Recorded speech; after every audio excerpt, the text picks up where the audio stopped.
Hello everyone, I'm Harshnoor Kaur and I'm from Punjab. I can't believe it, I'm also shivering right now. I'm so grateful to meet you sir, finally. Actually, मैं DC से जुड़ी हूँ मेरी मम्मा के कारण. मैं नहीं online coachings में बिलीव करती थी, but my mom pushed me के इतने अच्छे सर हैं, तूने +1 में सारी +1 मेरी जर्नी आपसे ही जुड़ी हुई थी सर. तो +1 में मॉम ने देखा कि हाँ ये सर तो बहुत अच्छा गाइड करते हैं, तो उसके मतलब आपका टीचिंग स्टाइल जो आपने गाइडेंस की. अभी एक हमारी टूर थी, हमें आपको मैसेज भी किया था, तो आपने उसमें बहुत गाइड किया. Thank you so much sir. अभी मुझे एक सबसे सबसे पहले सवाल मेरे माइंड में ये आया कि अगर आपके 12th में, जैसे आपने बताया जून एग्जाम्स में आपकी बहुत परफॉर्मेंस वीक थी, तो आपको मार्क्स याद है कितने आए थे? अगस्त में अकाउंट्स में मेरे 61 थे 80 में से. 80 में 61 ये वीक होते हैं? ये तो बहुत बढ़िया नंबर है. सर वो 10th में काफ़ी अच्छी परसेंटेज थी, तो वो थोड़ा प्रेशर था कि +2 में भी अच्छा करना है. और फाइनली आपके अकाउंट्स में कितने आए? 100 on 100. पूरे 100? Yes. This is going to be amazing discussion, worthwhile. बहुत बढ़िया. ऋषि, आप कुछ बताओगे? Hello, myself Rishi Malik. I am from Saharanpur only. I always see Rajat sir daily. I'm an offline batch student only.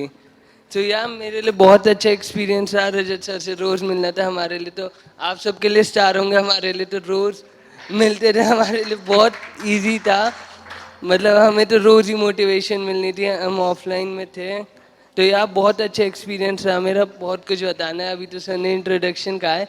यार मैंने बहुत अच्छे 11th में मैं सफिशिएंट ही पढ़ता था. 11th में आई हैड 80% ओनली, क्यों मुझे पता था जितना रिक्वायर्ड है मैंने उतना ही करना है. 12th में आई score 95% in total. BSc I had 100 and in accounts 98. Well, I don't regret for anything. I did my best. That was it. Rajat sir की बहुत गाइडेंस रही. मुझे किसी बात का कुछ ऐसा नहीं है. I had my done best. मुझे फ़र्क नहीं पड़ता कितने आए. मुझे कंपटीशन से भी फ़र्क नहीं पड़ता किसी बात से. मुझे ये पता है मुझे अपना आज करना है. I have done enough for today, that's it. मुझे कंपटीशन से फ़र्क नहीं पड़ता. अमेजिंग. तो मेरा सबसे पहला सवाल है, सबसे फर्स्ट जो क्वेश्चन मेरे माइंड में आता है वो ये आता है कि जब आप अपनी मार्कशीट में 100 देखते हो, 100 on 100, तो कैसी फीलिंग होती है कि 100 आए हैं? मतलब मैंने, मेरा स्टूडेंट्स को पता है कि जब मैं 11th में मैंने सबसे पहले साइंस लिया था, उसके बाद मुझे कुछ समझ में नहीं आया 2-3 महीने, फिर मैंने कॉमर्स में शिफ्ट किया. तो 11th में तो आई फेल टेरिबली. मतलब आउट ऑफ 100 मेरे अकाउंट्स में 8 मार्क्स थे. आउट ऑफ 100 आई स्कोर्ड 8, और बहुत मुश्किल से मैं किसी तरीके से 11th से 12th में प्रमोट हुआ था. एंड जब मैंने 12th में फुल एफर्ट लगा के मेहनत करी, डबल एफर्ट लगाया, तो मुझे लगा था 100 चाहिए, बट मेरा 100 से एक कम रह गया था. I scored 99 out of 100 in accounts. तो मुझे ऐसा, मैं हर साल देखता हूँ कि स्टूडेंट्स 100 on 100 लेके आते हैं, तो मुझे ऐसा लगता है कि मेरे 100 on 100 आ गए. तो हाउ डज इट फील कि जब आप देखते हो एक ट्रिपल फिगर 100, तो कैसा लगता है 100 नंबर देख के? हर्षनूर. सर अकाउंट्स और बीएसटी में तो मुझे फुल कॉन्फिडेंस था कि 100 आ जाएंगे, तो उन दोनों में तो 100 ही थे. और फिजिकल का मुझे था 99 शायद हो जाए, उसमें भी 100 आए. तो 3 सब्जेक्ट्स में 100 देखकर मतलब I was on top of the world. पर मम्मा ने थोड़ा काम किया कि शांत हो जाओ थोड़ा. तब एक्चुअली मेरा ब्रदर बीमार था, तो वो हॉस्पिटल में थे सभी. तो इट वॉज काइंड ऑफ कि हाँ खुश भी थी, थोड़ा टेंशन भी था. और इकोनॉमिक्स में 98 थे और इंग्लिश में 96 थे. आप एक बार अपने सारे मार्क्स बता दो. सबसे पहले फर्स्ट सब्जेक्ट से शुरू करते हैं, इंग्लिश से. इंग्लिश में सबसे कम थे, 96 थे. 96 कम होते हैं, एक बार होता था. इंग्लिश में 96, और फिजिकल में 100 थे. 100. बिजनेस में भी 100 थे. बिजनेस में भी 100 अकाउंट्स में 100 थे. भी 100 थे. और इकोनॉमिक्स में 98 थे. इकोनॉमिक्स में 98 थे. वाह, ये इतने नंबर कैसे आते हैं? वो क्या आप एक बेसिक मंत्र जो आपके जूनियर्स भी देखेंगे, कि आप क्या सजेस्ट करोगे? क्योंकि मेरा काम, मैं हर साल बच्चों को बताता हूँ, तो वो उनको एक नॉर्मल लगता है कि ठीक है स्टूडेंट्स फॉलो, मैं बता रहा हूँ. बट ये होता है कि किसी उनके सिर्फ 1 साल बड़े सीनियर ने कुछ ऐसा करा है, and you have done it, out of 500 आपके ओवरऑल कितने बने हैं? 494 494 आउट ऑफ 500, तो एक्सेप्शनल स्कोर है ये, ऑलमोस्ट 99%। तो क्या, कैसे ये 99% अगर किसी को स्कोर करना हो तो कैसे? It is such a dream for every kid. तो आप अपने जूनियर्स को क्या सजेस्ट करोगे? अगर आप कोई एक या दो चीजें बताओ कि 99% अगर करना है तो कैसे होगा? सर मेरे माइंड में तो यही था कि पेरेंट्स को प्राउड फील कराना है, और टीचर्स की इतनी एक्सपेक्टेशंस थी मुझसे, और आप मतलब सबको प्राउड फील करवाना मेन मोटिव था मेरा। तो आपका मोटिव है, तो आपने वो किया ही कैसे? किया था मम्मा सर। मम्मा आई है साथ में? नहीं, मेरे डैड है। डैड आए हैं? सर कुछ इसका क्या खिलाया आपने इनको? कुछ ऐसा था क्या? सर वो बताओ बताओ। बचपन से काफ़ी बीमार रहती थी मैं, अस्थमा वगैरह, एक्जिमा, एलर्जी। तो ऐसा था कि एक एक चीज़ में तो कम हूँ ही, अब हेल्थ तो इतनी अच्छी नहीं है, तो स्टडीज़ में एक्सेल करना है, वो था मोटिव। और मेरा टाइम टेबल, शेड्यूल वगैरह सब मम्मा ही बनाती थी, उन्होंने ही टाइम टेबल बनाया था सब, पर उसके बेसिस पे मैं पूरा कंसिस्टेंट रही हूँ। मतलब जून तक तो चलो नहीं रही, अगस्त से मैं पूरा कंसिस्टेंट रही हूँ। तो consistency is the key to success. Consistency is the key, right, बिल्कुल सही, consistency is definitely the key. Shubham, आप क्या कहोगे?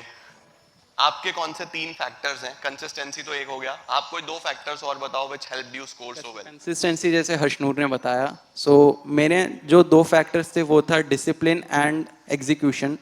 डिसिप्लिन से मैं सारी क्लासेस को अटेंड करता था, जो जो आप टाइम टेबल, जो स्केड्यूल, आप जैसे कई बार क्लासेस क्या होता था, शिफ्ट भी हो जाती थी, तो उन शिफ्ट करने की क्लास पे भी मैं काफ़ी उनको अटेंड करता था। एंड सेकंड इज़ एग्जीक्यूशन, आपने जो जो होमवर्क दिया उन सबको एग्जीक्यूट करना, जो जो टास्क दिए तो डेली टास्क को एग्जीक्यूट करना, वो मेरा एक बड़ा फैक्टर था, तभी आज मैं इस फीट पे आ पाया हूँ। अमेजिंग अमेजिंग शुभम, बहुत अच्छे। ऋषि? हेलो। या तो मतलब मेरे पास ऐसी कोई स्ट्रैटेजी नहीं है आपको बताने के लिए, बट सिंपली मैं अपनी जो मेरे माइंड में माइंडसेट था मेरा, मैं वो शेयर करूँगा आपके साथ। मैंने पहले ही कह दिया था, कंपटीशन से मुझे फ़र्क नहीं पड़ता। इंस्टीट्यूट पे आप अबव 10 लाख स्टूडेंट्स, मुझे उससे मैटर नहीं करता। मुझे ये पता है मुझे बस आज इतना करना है और मैं वो कर लूँगा, मुझे फ़र्क नहीं पड़ता क्या रिजल्ट आएगा, दैट डजेंट मैटर। मुझे अब भी अपने 12th के मार्क्स याद नहीं थे, मैं वही फ़ोन में खोल रहा था, बस मैंने कर लिया, बस काफ़ी है। मुझे वो भी याद नहीं है, मुझे अब 10th के भी नहीं याद है, मैं भूल जाता हूँ। बस मुझे तो इतना पता है मैंने आज करना है और वो हो जाएगा, दैट्स इट। आपको सफिशिएंट होना है अपने लिए। मैंने ना ज़्यादा क्वेश्चंस प्रैक्टिस करता था, मुझे पता है मेरे बेसिक्स स्ट्रांग होने चाहिए, दैट्स इट। 11th में जब मैं गया था, मतलब मेरी दीदी भी कॉमर्स बैकग्राउंड है, she is CA by the way. तो बस दीदी कहने लगी कि जर्नल एंट्रीज बहुत इंपॉर्टेंट होती है, मैं बहुत अच्छे से स्ट्रॉन्ग। मैंने जब रजत सर से पढ़ी, मुझे पता भी नहीं चली, मतलब ऐसे इतनी इजी मेरा अकाउंट्स में। मैंने सर को पहले दिन से ये कहता था कि मेरा अकाउंट्स में बहुत ज़्यादा इंटरेस्ट है। हालांकि मेरे 98 आए अकाउंट्स में, BSc में 100 आ गए, वो बाय लक चलो जो भी है, ह्यूमन एरर तो सबके साथ होता है। I give 5% to human error, मतलब I score 95% and 5% for human error. मैं मशीन नहीं हूँ, मेरे इतने ही आ सकते थे। This is this is such an amazing thing कि हम लोग मार्क्स के पीछे भागते हैं, but this is also a part of life, this is not life. मैं आपके सामने यहाँ पे बैठा हूँ, मेरे खुद 10th में 68% मार्क्स थे और 12th में 88% मार्क्स थे, तो मुझे सबने बस ये बोला था, अरे 90% नहीं आए ना, कुछ नहीं होगा। मैं किसी कॉमर्स के बहुत रेप्यूटेड कॉलेज में एडमिशन नहीं ले पाया, रीज़न बीइंग यही कि हर रेप्यूटेड कॉलेज में जाने के लिए आपको उस टाइम पे, तो अब तो CUET से एडमिशन होता है, तब एडमिशन होता था मार्क्स से। तो मैंने DU में सब जगह अप्लाई किया था कि मेरा दिल्ली यूनिवर्सिटी में एडमिशन हो जाए, और सब ने रिजेक्ट कर दिया था कि आप जाओ, आपकी औकात नहीं है यहाँ पढ़ने की। अभी मैं DU के हर कॉलेज में जाके सेमिनार करके आता हूँ, मैं बोलता हूँ चलो अब फाइनली औकात बनाई है, अब जा सकते हैं। तो वही चीज़ मैं पहले भी बोल रहा था कि आपको नहीं पता आप आज से 10 साल बाद कहाँ होगे, आप आज क्या कर रहे हो वो मैटर करता है, और आपकी जर्नी फर्दर कितनी अमेजिंग होगी, you never know. God always have better plans for you. आप क्या सोच रहे हो वो चलेगा, बट उस ऊपर वाले के पास जो पिक्चर है ना, वो बहुत ब्यूटीफुल पिक्चर है. कई बार हमें लगता है कि हमारी जर्नी हम डिसाइड करते हैं, ऐसा नहीं है. हमारी जर्नी वो डिसाइड करता है. हमारे लिए इंपॉर्टेंट है एक्शंस. हम ट्राई करते हैं, हम एग्जीक्यूट करते हैं. वही आई डोंट केयर वाला एटीट्यूड ऋषि ने अभी तक, आई डोंट केयर मेरे कितने नंबर थे मुझे याद भी नहीं है. व्हाट यू डिड इज कि दुनिया को आपके नंबर याद है, वो मैटर करता है. ये एग्जाम्पल जो आपने सेट किया वो बहुत बढ़िया है. और मुझे ऐसा लगता है कि at the end of your day whatever you have achieved, this is for you, for your family, और you have made everyone proud. उसके बाद अब लाइफ में जब आप कुछ और अचीव कर लोगे तो लोग इसको भूल जाएंगे, फिर आप कुछ और अचीव कर लोगे फिर लोग उसको भूल जाएंगे. तो इसका कोई एंड नहीं है. बट अच्छे मार्क्स अगर हम ले आते हैं एक बार, तो it gives us an internal boost. वो जो एक मोटिवेशन चाहिए ना, कि मैं, अब आप लोग यहाँ बैठे हो तो आप एक एग्जाम्पल के तरीके से सबको बता रहे हो कि ये मुझे करना है, इस तरीके से करा. तो this is how you lead, this is how you shine. तो आपके पास बहुत सारी अपॉर्चुनिटीज आएंगी. And I wish all the very best to all of you, to everyone out here. And मैं पेरेंटल जर्नी के बारे में जानना चाहता हूँ कि आपके पेरेंट्स का क्या क्या रोल रहा. पेरेंट्स को तो मैं हमेशा से अप्रिशिएट करता आया हूँ, तो पेरेंट्स का क्या क्या रोल रहा. शुभम, आपकी पेरेंट्स के बारे में बताओ कुछ. सर, पेरेंट्स का तो बहुत बड़ा रोल रहा था इस जर्नी में. क्या था कि पेरेंट्स ने हर जगह पे सपोर्ट करा है. हर सुबह उठते थे तो पेरेंट्स से ही शुरुआत होती थी. पेरेंट्स ही मोटिवेट करते थे कि बेटा तू कर सकता है, तू ये कर, तू ये कर. हाँ, करियर ओरिएंटेड भी अगर जब सोचता था तो पेरेंट्स आके डिस्कस करते थे. तो उस चीज़ में पेरेंट्स का बहुत बड़ा योगदान रहा है.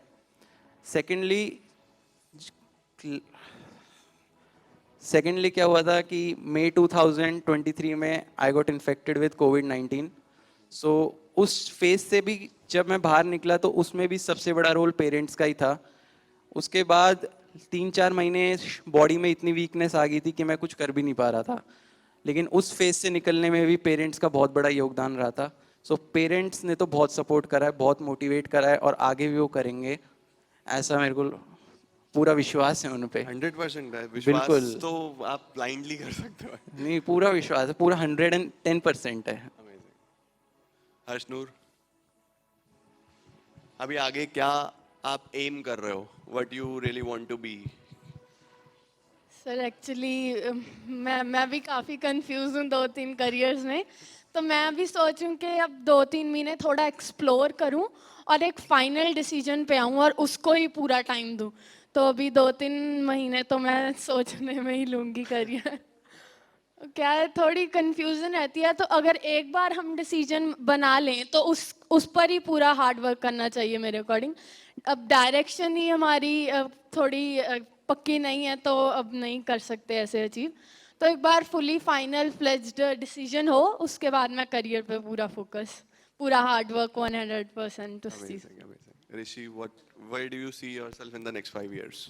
पहले पेरेंट्स की बात करूँ हाँ, पहले parents की बात करें. मतलब मेरे पेरेंट्स ने मुझे हर जगह सपोर्ट किया. मेरे पापा ने आज तक किसी चीज़ के लिए ना नहीं किया है. मैं रात को भी कहीं जाने को कहूँगा तब भी मना कभी नहीं. मेरी मम्मी, ऐसा नहीं है कि मुझे डांटनी पड़ती थी घर पे.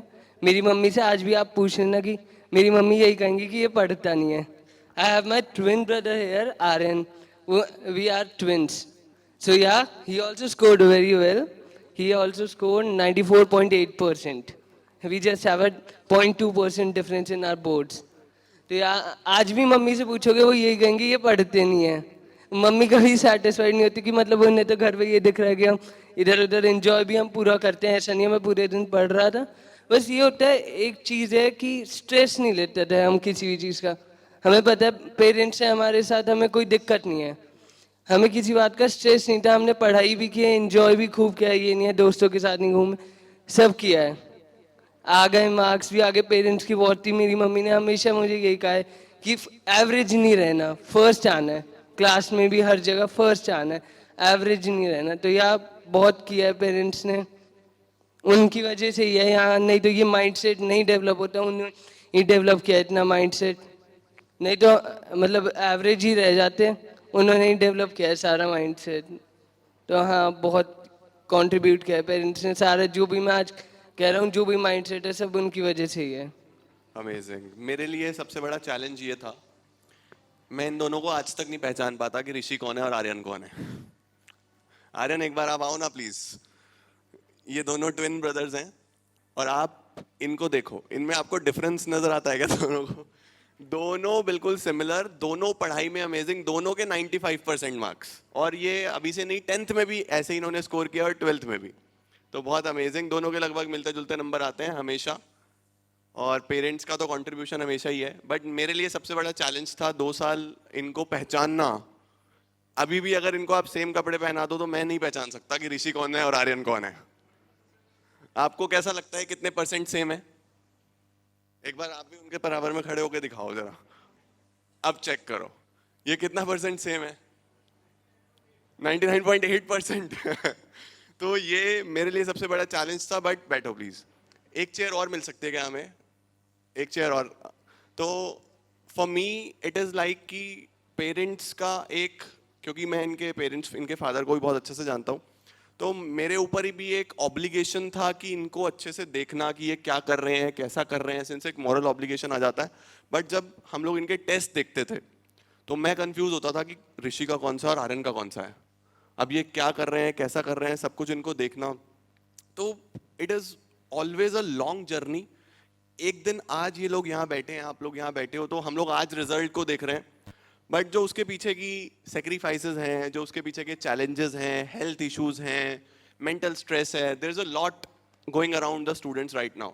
आजकल कंपैरिजन्स बहुत होते हैं, हर बच्चा अपने आप को दूसरे बच्चे से कंपेयर करता है कि मुझे इसको बीट करना है, मुझे ऐसा करना है। But one thing I must say is कि कोई किसी के जैसा है ही नहीं। हर student is special, every kid is special in himself और हरसेल्फ। हमें देखो, हमारा एजुकेशन सिस्टम थोड़ा इस तरीके का है कि हम लोग को एक साथ, अब सपोज आप किसी भी यूनिवर्सिटी में जाओगे, सपोज 1 लाख बच्चे पढ़ रहे हैं, तो वो 1 लाख बच्चे एक ही किताब से पढ़ रहे हैं, बट हर बच्चा तो अलग है ना। तो हम कैसे हर बच्चे को एक ही चीज में तोल सकते हैं? कोई बच्चे स्पोर्ट्स में अच्छे होते हैं, कुछ बच्चे को करिकुलर में अच्छे होते हैं, कुछ बच्चों की कुछ और आर्टिस्टिक वर्क्स होते हैं। बहुत सारे ऐसे हमारे खुद के स्टूडेंट्स हैं जो मुझे मेरी ही पिक्चर्स बहुत सारी आर्ट के थ्रू बना के भेजते हैं। कुछ बच्चे म्यूजिक में अच्छे होते हैं, कुछ डांस में अच्छे होते हैं। तो हर किसी का अपना एक टैलेंट है। तो मैं हमेशा से शुरू से रिक्वेस्ट करता हूँ सभी पेरेंट्स को, सभी किड्स को भी, कि stop comparing yourself with others. Every kid is special. हाँ, हर माँ बाप ये चाहते हैं कि हमारा बच्चा सफल हो, बट वो सफलता कब आएगी, वो चीज उसको टाइम लगता है। चमकता तो सूरज भी है, चमकता चांद भी है, बट दोनों अपने समय से चमकते हैं। तो मेन थिंग इज कि क्या सही समय पे आप लोग वो चीज अचीव करते हो। तो कंपैरिजन नहीं होना चाहिए। एंड आई गेस आप दोनों ने भी एक दूसरे से कभी कंपैरिजन नहीं किया होगा, बट ऋषि तो कह रहा है आई डोंट केयर। सब ठीक है, बट बहुत अच्छा, अमेजिंग। और कुछ बताना चाहोगे आप? सर की तारीफ रह गई, मेरे पे मेरी वर्ड्स तारीफ नहीं नहीं है, करनी है। मेरे पे वर्ड्स नहीं है, मैं कह नहीं पाऊंगा। पर मैं हर रात पापा के साथ बैठता हूँ, मैं यही कहता हूँ रजत सर ऐसे हैं, रजत सर वैसे, मतलब उन पे मैं समझा नहीं पाऊंगा। मैं पापा को ऐसे कहता हूँ कि रजत सर पे मतलब ऐसे उन्होंने अचीव किया है, कॉलेज नहीं गए फिर भी सब अचीव किया है, मतलब बिग इंस्पिरेशन सर आप मेरे लिए हो। मैंने आपको पहले भी अच्छा, मुझे 11th में सर ने पहले दिन, मतलब सर ने ये बात हमें पहले दिन कही थी, रिजल्ट एक दिन में नहीं बनता है, रिजल्ट पूरे साल बनता है, हर एक दिन बन रहा है और हर एक दिन घट भी रहा है। अगर हम नहीं पढ़ रहे आज तो हर एक दिन घट भी रहा है, कर रहे हैं तो हर एक दिन बढ़ भी रहा है। तो यहाँ हम 1% से शुरू करते हैं, उसके बाद चलते हैं 99 तक, 100 तक भी पहुँचते हैं। बहुत बढ़िया, अमेजिंग अमेजिंग। मतलब इसमें मैं एक चीज़ हमेशा से ऐड करता हूँ, आई truly feel grateful and blessed कि देखो, हम कुछ भी करते हैं, हम लाइफ में, मैं कुछ भी कर रहा होता, अगर मैं नहीं पढ़ा रहा होता तो शायद मैं कोई बिजनेस कर रहा होता या कुछ भी इस तरीके की चीज़, कोई गुड्स में डील कर रहा होता या कुछ भी। तो हम पैसा तो कहीं से भी कमा सकते हैं। मुझे ऐसा लगता है कि मैंने जीवन में कुछ अच्छे रिलेशंस कमाए हैं, कुछ प्यार कमाया है, ब्लेसिंग्स कमाई हैं, एंड मनी इज कॉम्प्लीमेंट्री, वो तो अपने आप आता है, वो तो एक सर्कल है जो चलेगा। But I truly feel blessed and grateful to have you all around. और आप सभी का प्यार, आप सभी का आशीर्वाद है, जिससे ये बच्चे अच्छे करते हैं तो इन सबका भी प्यार मिलता है, आशीर्वाद मिलता है। और हम यही प्रयास रहता है कि बेस्ट वे में जितना हो सके स्टूडेंट्स को एज वेल एज पेरेंट्स को भी गाइड कर पाएँ, क्योंकि अभी के टाइम में इतना कुछ चेंज हो गया है, टेक्नोलॉजी बहुत चेंज हो गया है, और पेरेंट्स और स्टूडेंट में एक जनरेशनल गैप आ जाता है। हमारे पेरेंट्स एक अलग जनरेशन से पढ़े होते हैं, हमारी जनरेशन एक अलग सिस्टम में पढ़ रही है, एक अलग एरिया में पढ़ रही है, तो कई बार वो गैप आता है, पेरेंट्स को इतनी अवेयरनेस नहीं है, इतनी चीज़ें नहीं पता, क्योंकि मेरे पास बहुत सारे पेरेंट्स मुझे डेली मिलते हैं। तो वही वाली बात जो हर्षनूर ने भी बताई कि there is a lack of direction, हमें समझ में नहीं आ रहा होता कि करियर में करना क्या है। अब हमारे पेरेंट्स सब कुछ तो नहीं देख सकते, तो एक गाइडेंस मैं चाहता हूं कि जितने भी स्टूडेंट्स यहाँ पे बैठे हैं वो लोग भी अपने जूनियर्स को जितना ज्यादा से ज्यादा हो सके सजेशंस दो, गाइड करो, अपनी जर्नी के बारे में बताओ। And that is why we are recording this, कि आप लोग भी सजेस्ट कर पाओ। और एक मेंटोर से कुछ नहीं होगा, आप सबको मेंटोरशिप करनी पड़ेगी अपने जूनियर्स की। हर पेरेंट को अपने आसपास जितने बच्चे दिख रहे हैं उनकी मेंटोरशिप करनी पड़ेगी, तब हम एक अच्छा देश, एक अच्छा, because we are a youth country, 65% of our population is youth. तो अगर हम यहाँ पे lack of direction, lack of mentorship में रहेंगे तो हम कैसे आगे बढ़ेंगे? तो वो बहुत इंपॉर्टेंट है। तो you all need to take responsibility, आप सबको मेंटोरशिप करनी है, आप सबको अपने जूनियर्स को गाइड करना है, मेंटोर करना है, ताकि हम और अच्छे प्रोफेशनल्स बना पाए। एनीथिंग एल्स शुभम, आप कुछ बताना चाहोगे अपनी जर्नी के बारे में? सर मैं बस एक दो चीज़ कहना चाहूँगा कि अकाउंटेंसी जो कि क्लास 11th में मेरी सबसे बड़ी वीकनेस थी, I scored 75 in yearly exams, तो आज क्लास 12th में वही मेरी सबसे बड़ी स्ट्रेंथ बनी है, just because of your efforts, my parents efforts. And I always focus on quality over quantity. कई लोग कहते हैं कि अगर एक सब्जेक्ट है तो उसकी 2-3 बुक्स लगा लो, लेकिन मैंने शुरुआत से ही एक बुक लगाई थी जो आपने बताई थी, उसी का बार बार रिवीजन करा था। एंड ऐसा कोई और सोर्स नहीं था, जो डीपीडीज वगैरह सब मिलती थी उन्हीं पे फोकस करता था, उन्हीं को प्रैक्टिस करता था। सो उसी का रिजल्ट है कि आज इतने अच्छे स्कोर कर पाया मैं। तो बस यही। अमेजिंग। आप कुछ हर्षनूर कहोगे, फिर हम इस सेशन को एंड करेंगे। सर जैसे मेरा ड्रीम कॉलेज था हिंदू, तो अभी मिला तो रामजस, बट मैंने फिर थोड़ा डाउनफॉल हुआ कि काफ़ी उदास हुई कि नहीं मिला। तो तब मम्मा ने समझाया कि सर भी देखो, सर कहाँ डीयू में पढ़े हैं, अब देखो कितनी ग्रेट हाइट्स पे है ना।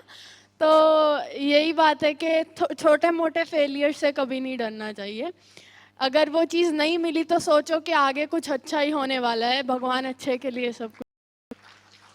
हर मतलब हर चीज में एक पॉजिटिविटी ढूंढो। अमेजिंग। तो हमें पॉजिटिविटी तो हर चीज में ढूंढनी है। ऋषि, आप कुछ?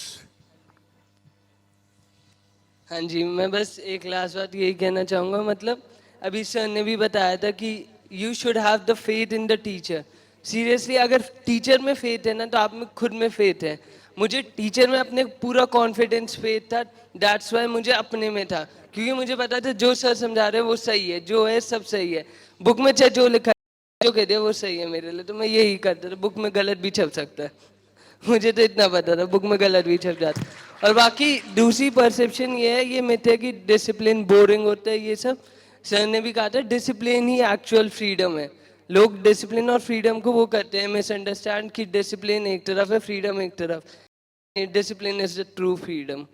तो ये बात है, मैं आज भी सीख कर रहा हूँ डिसिप्लिन की, मैं अपनी life in a better discipline way जी पाऊँ। बट हाँ, कोशिश जारी है, हो जाएगा sir. Thank you sir so much, सब आपकी वजह से है, मेरे पेरेंट्स की वजह से है। Thank you. अमेजिंग यार, अमेजिंग, बहुत बढ़िया।